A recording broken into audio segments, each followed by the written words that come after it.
A fundamental understanding of human psyche is the essential key to successful magic. These words of one of the greatest illusionists in history, Robin Houdin, really aren't just words. We're all so fascinated by magic.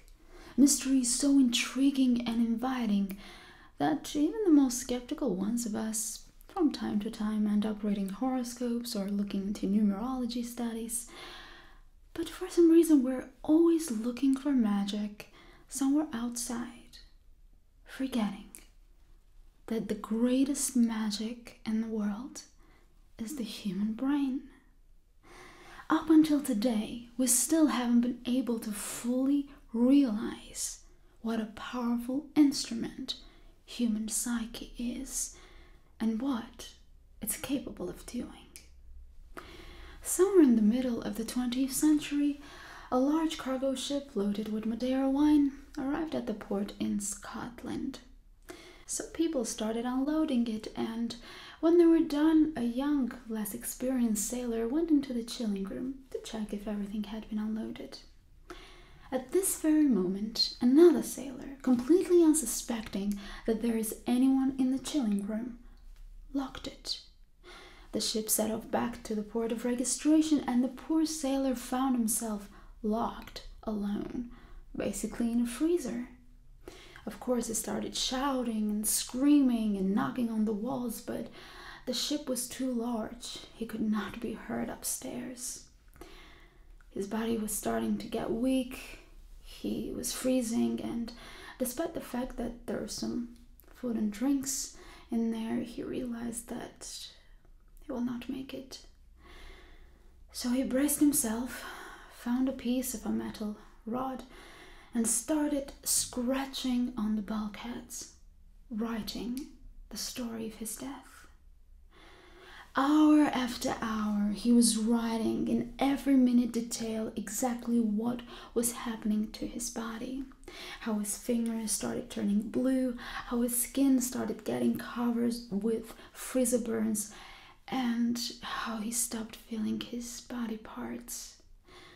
When the ship arrived at the port of registration, of course, the chilling room was opened, and the sailor was found dead. He had died by this time. But the most shocking thing to the crew were the writings on the walls, with detailed description of the sailor's excruciating death. Everyone was shocked because on the way back, the ship had no cargo on it. The chilling rooms had been turned off. There was no need to keep those refrigerators on. The temperature in the room where the sailor had died was 15 degrees above zero. However, the autopsy confirmed that the sailor had died because of freezer burns. He died because he thought that he was freezing. Cases like this have happened a lot throughout history, from the nuns in the Middle Ages believing that they were pregnant with the Holy Spirit, even growing real bellies, experiencing real contractions that ended up in embarrassment because there was no baby, obviously, up to the very cruel, violent experiments of the Nazi doctors on prisoners. Particularly a case when they tied a man who was sentenced to death to a chair, blindfolded him, and told him that they were slitting his wrists, cutting his veins. In reality, they were just scratching his skin and pouring a blood-like liquid on his skin, a liquid that resembled blood in its consistency and temperature. The man died. And again, the autopsy report said that he died with all the signs of blood loss. In reality, he had just lost a few milligrams of blood, only a few drops. So it turns out that our imagination can be much stronger than the reality. And this is why you should be very skeptical when anyone tries to look into your future. Whether it's an old lady who wants to look into your coffee cup, or a random gypsy woman wanting to read your palm, or just something or someone on the internet. Because certainly they cannot foresee your future. They cannot predict it, but they can very definitely outline it. And then it will be left up to you to make their prediction come true in every single detail. This phenomenon was further studied and given a name by a German-born American psychologist, Robert Rosenthal. He called this the Pygmalion effect. Pygmalion effect, or self-fulfilling prophecies, a phenomenon where the expectations affect people's performance. All students in a single California elementary school were given a disguised IQ test at the beginning of the study. These scores were not disclosed to teachers. Teachers were told that some of their students could be expected to be intellectual bloomers that year, doing better than expected in comparison to their classmates. The bloomers were chosen by Rosenthal completely by chance, randomly. Their names were made known to the teachers. At the end of the study, all students were again tested with the same IQ test used at the beginning of the study. The fascinating thing was that the students who were predicted to be intellectual bloomers, remember, completely randomly, did significantly well. Rosenthal believed that even attitude or mood, a little smile from the teachers, a little encouragement, could positively affect the students when the teacher was made aware of the bloomers. The teacher may have paid closer attention and even treated the child differently in times of difficulty, and this gave fantastic results. Teachers are also reflected by the children in the classroom. Teachers reflect what is projected into them by their students. An experiment done by Jenkins and Dino in 1969 submitted teachers to a classroom of children who had either been told to be attentive or unattentive to the teacher's lecture. They found that teachers who were in the attentive condition would rate their own teaching skills as higher.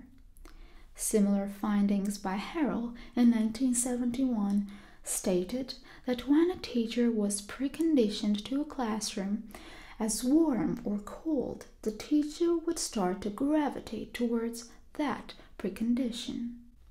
These studies were inspired by a case that happened years ago. Mr. Van Osten, an animal teacher, sincerely believed that animals could be taught to read and calculate. His initial experiments with dogs and a bear were unsuccessful. However, everything changed when he started working with a very clever horse, Clever Hans. Clever Hans could answer questions with 90% accuracy, even in German. He could calculate, and of course, people from all over the world came to see Clever Hans. Scientists tried to look for signs of trickery, but there was no trickery. Clever Hans could answer the questions, mind you, even in German, even when his teacher was not around, even when the questions were asked by just random people. So of course scientists started getting very interested. Psychologist Oscar Pfungst turned his attention to Clever Hans. Assisted by a team of researchers, he uncovered two anomalies. When blinkered or behind a screen, the horse could not answer questions. Likewise, he could respond only if the questioner knew the answer. From these observations, Pfungst deduced that Clever Hans was not making any mental calculations, nor did he understand numbers or language in the human sense. Although von Osten had intended no trickery, the act was false. Instead, clever hands had learned to detect subtle yet consistent nonverbal cues. When someone asked a question, clever hands responded to their body language with a degree of accuracy many poker players would envy. For example, when someone asked clever hands to make a calculation, he would begin tapping his hoof. Once he reached the correct answer, the questioner would show involuntary signs. Fungst found that many people tilted their head at this point. Clever hands would recognize this behavior and stop. When blinkered, or when the questioner did not know the answer, the horse also didn't have a clue. When he couldn't see the cues, he had no answer. As children, we always have authorities, be it our parents or our siblings, our teachers. However, even growing up, we're still keeping that child inside of us that's looking for authority, someone to guide us, someone to protect us, someone to give us a good piece of advice. But the whole question is, who do we choose as our authorities, and what do we choose to believe? That life is unfair, everything can be bought with money, or that good deeds always return, love wins, truth always comes out, and that there's always a light at the end of a tunnel. The fact is that our future is not just a set of events. Our future is a set of beliefs and convictions that we have. How often do you look into your future? And when you do, what do you see there? Because as Eleanor Roosevelt said, the future belongs to those who believe in the beauty of their dreams.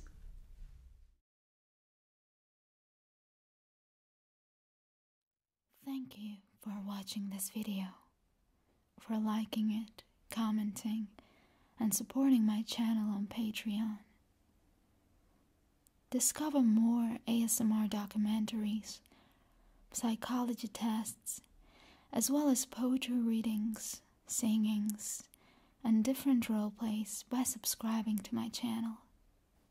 And don't forget to click the notification bell so that you're notified every time I post a new video.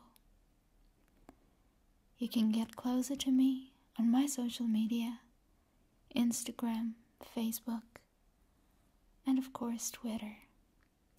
But I'm mostly more active on Instagram and Facebook. See you in my next video, and thank you again. Bye bye.